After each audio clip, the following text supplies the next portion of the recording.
At this point, I think that Kenya is no better than Portia. And I don't think that Portia is any better than Kenya. I think they're both pressed about the other. And it's annoying on both ends.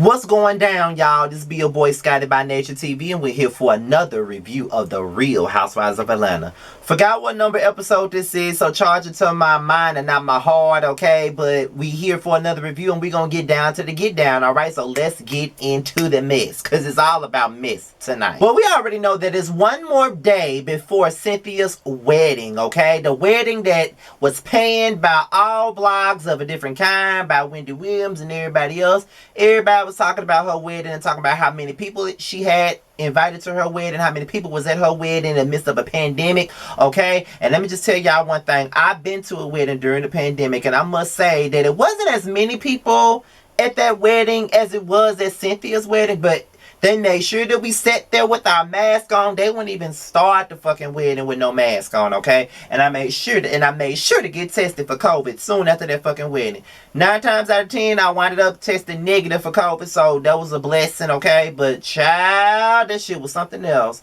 But you know what? For me, because I work with people all day, every day, and there's no way for me to social distance, it'd be certain things like this. I'm like, if I have to go to work every fucking day and be around people all day, then what's the harm in me going to a wedding? That's just how I feel. So, you know, I stay masked up, stay on my vitamins. Sometimes I take medicine for no damn reason. I don't want this shit. So it is what it is, child. So the rehearsal dinner starts. Everybody in the building got on a mask or a face shield. I don't know why these people constantly keep wearing face shields and there's no protection at the bottom.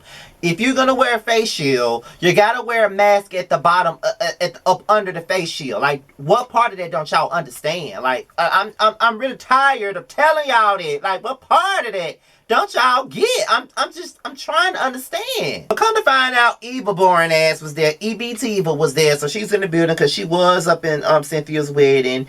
And her, Cynthia, and Kenya, they sat down outside to talk about how the press has been beating Cynthia down over her decision to have her wedding. And just like Kenya said, if you're going to have a big ass wedding during this pandemic, then you're inviting people to have their opinions on your wedding and have things to say about it. So you just got to deal with the punches. You're a public figure. Nobody would really care if you wasn't one. So, you know, they're going to say what they're going to say, and you just got to live with it. You've been in this business long enough to know that people are going to have their opinions, whether you want them or not. So then Candy arrives, and she don't never have no damn mask on, which make me side-eye her ass a lot, because I'm like, girl, you be everywhere without a fucking mask on. Girl, if you don't follow the damn protocol and wear a fucking mask and you got a small child, the fuck? But Cynthia, Kenya, Candy, Eva, and Mallory, they started discussing the bachelorette party and how it winded up being in the blogs or whatever. And, you know, I'm just over this whole situation. I'm not going to lie to you. I'm kind of over this whole thing. Like, okay, at first I was annoyed by Kenya when she first tried to find out when they was in South Carolina. Then after the fact, I was annoyed with Portia because she wants to act like she's stupid and dumb and just won't own up to what the fuck she did. Because it's pretty clear that she did it. In my opinion, I believe she did it. And on top of that, now it's just a done deal. Like, I'm tired of talking about it. Like, why do you care so much about it? And so after everything about it, Cynthia don't want to talk about Strippergate no more. And girl, if I ain't never agree with you on anything, I definitely agree with you on that. Like, I do not want to talk about Strippergate anymore at this point. Like, who in the hell has the time to worry about where another girl pussy been? Because I don't even like girls, and I really don't care about where they pussy been. I definitely don't care about where they pussy been. So why do you care about it? Like, Kenya, like, stop. For real. And then she gonna ask Candy not to leave her hanging. I'm not telling you to lie, but don't leave me hanging. Girl, just don't worry about it. Like, why do you feel like you need to, like, expose somebody for their stuff? You know what I mean? But from what she said, if you're going to do something around a bunch of people, you got to be ready for the consequences, meaning it's going to get out. So if it were me, they would have been sure to put it out there, and they would have been sure to talk about it, which I can't necessarily disagree with her on that, because if it was Kenya, everybody would have so much shit to say. And you know what? I'm just going to speak for me on this instance. If that was Kenya,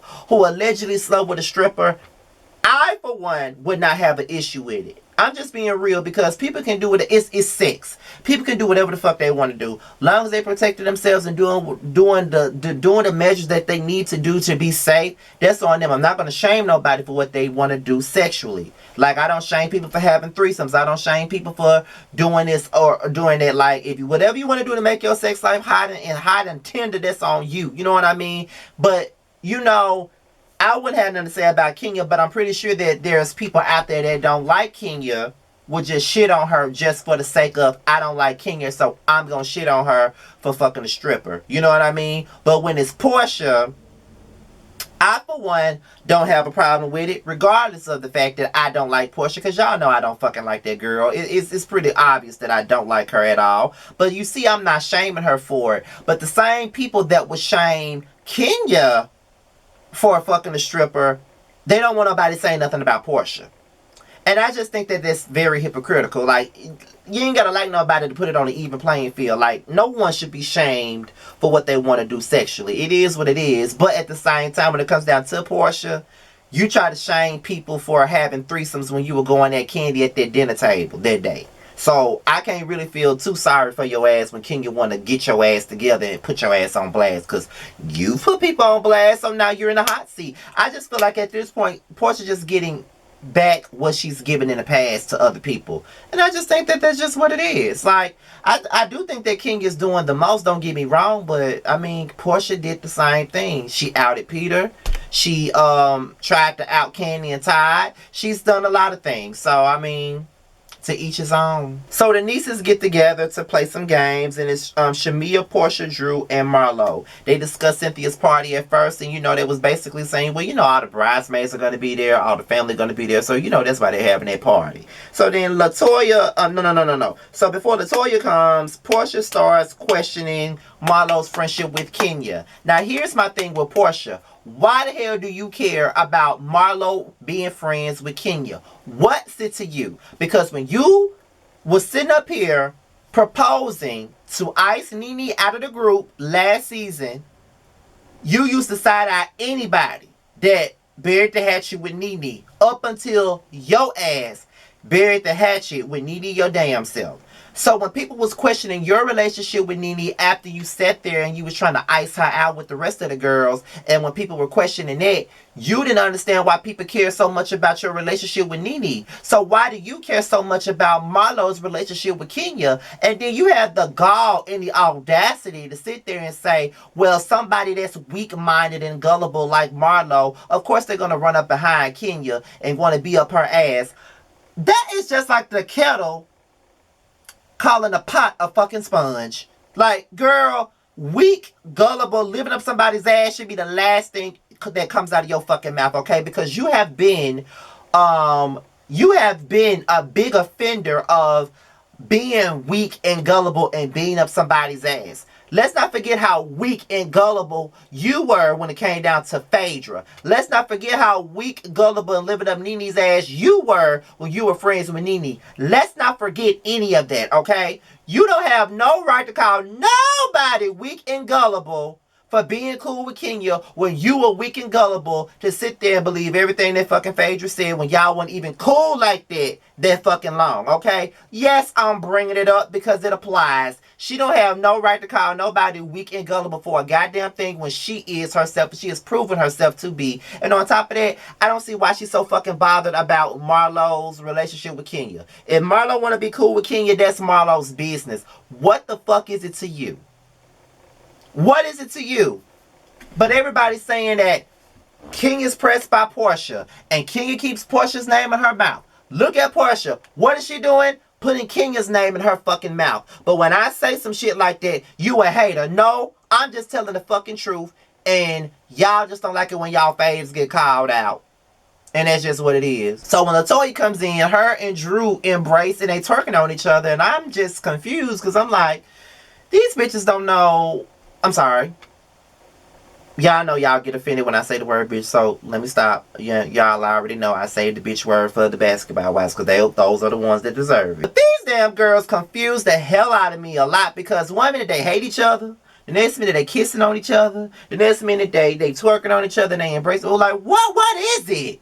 What is it, child? So then the girls began to play games and stuff like that. The mood is on point at this point. But then Latoya asks Portia, did she sleep with the stripper?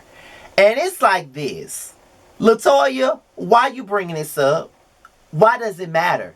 If she fucked Bolo, which I really do believe that she did, if she fucked Bolo, that is her choice. Like I said, who wouldn't fuck Bolo? Like I said, if I was Portia, I probably would have admitted to it, honestly. But in my mind, I do feel like Portia and Tanya had a threesome with this man. I do believe that Portia is not owning it because she wants to protect Tanya as her friend in Tanya's relationship with Paul. I think that's what that is. And I can't be mad with Portia for doing that, honestly. I really can't. So it is what it is. Honestly, it is. So if that's what she's doing, then that's very noble of her. But, child, I just don't know. Like, Latoya don't know what side she really want to be on, child. Like, one minute she over there with Kenya. Next minute she over here with Portia. She really don't know what she want to do. And then Portia starts... Then everybody starts calling Latoya out. And then that's when Drew called Latoya out. And when I tell you Drew keeps her damn kitten heel because she ain't made it to high heels yet. She keeps her kitten heels on Latoya's neck because she was like, that's why your husband want to cancel your ass. I'm like, woo! I don't care what y'all say about Drew, her bad wigs, her bad fashions, child. I love me some Drew. I have not loved a newbie this much in a long fucking time. The last time I loved a newbie like this was when Portia first came on. Because as y'all know, if y'all been watching me for years, I used to love me some Portia. Until I realized how fake of a bitch I'm sorry. Until I realized how fake her ass was. That's why I don't fuck with her no more. But Drew, that's probably one of my favorite newbies. Like, I haven't seen no newbie that won me over like this in a long time. But she called Latoya to the carpet, okay? And you know, Latoya was like, you just don't want nobody to know what you did with Bolo. Girl, what did you do with Bolo? That's what I'm trying to understand. So then after her and Drew get into it, Latoya starts telling these girls about Kenya's business, about her husband wanting alimony and all of this other stuff. And I'm just like, Latoya, you say you Kenya's little sister and ride or die. Why are you over here with her ops? Telling her business. Why are you with her ops? You know, Portia don't fuck with Kenya. You know, Drew really don't fuck with Kenya. I honestly don't know what Shamia stands with Kenya. And you know, Marlo just got back cool with Kenya. So you sitting up here divulging some personal shit that your friend told you to her ops.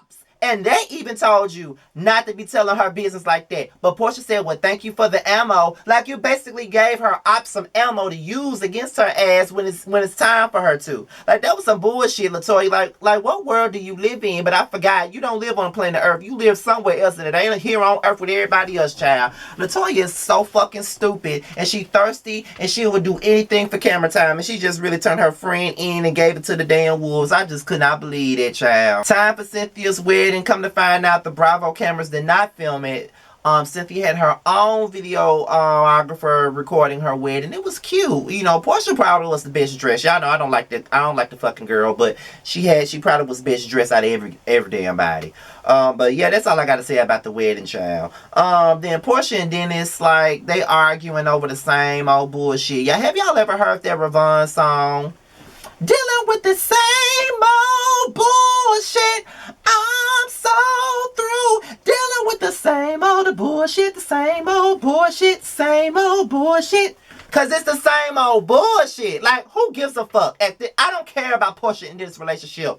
At this point, Portia, like, why the fuck do you care that Dennis said he was single as fuck? He is single as fuck. So are you. And Dennis, why are you giving a fuck about her moving like a single woman when she is a single woman? Because you was moving like a single ass man while she was pregnant with your child. You fucking this woman, that animal, that damn goose, everything else you wanted to fuck, but then you mad with her because of how the fuck she moving. At the end of the day, Candy tried to warn her ass, and that's just number one. Candy tried to tell her about Dennis. Number two, she moved way too fast with this man. She barely knew him when she got pregnant by him. And when I was saying this shit, here come the stupid ass trolls with the red dot for an avatar and no damn face. You jealous because you ain't got no man. You jealous because you ain't got no man. Girl, how stupid do you sound? The entire time I was talking about Portia and Dennis's relationship, I had a man. What you talking about? However, she did not know that man from Adam when she got pregnant by him. Like, straight up, they were only dating for about a month or two before she got pregnant. Then they hurried up and got engaged and all this other stuff and never made it down the aisle. They were not equally yoked. They were not compatible, and they did not know that until now because they rushed to get in a relationship. They rushed too fast. They had a baby. They did too much way too soon. And I know some relationships move faster than others. There are some people that have been together for 2 weeks and then they got married and they still together now. You know what I mean? So sometimes relationships move at a certain pace. But with Dennis, the red flags were already there, child. They were already there. And Portia, being a hopeless romantic, she saw what she wanted to see in him, not knowing that she really settled for a fuckboy. That's what really happened. And it was sad to see them at that place, but child, move the fuck on, because it's a toxic relationship. And sometimes toxic ass love affairs can be so hard to break. I know it can be so hard to get away from, but you got to get away from them. And that's just that on that. But with that being said, y'all, this was a good episode of Housewives of Atlanta. The season is definitely heating up at the second half, and I'm really enjoying myself. So with that being said, y'all, I'm out of here.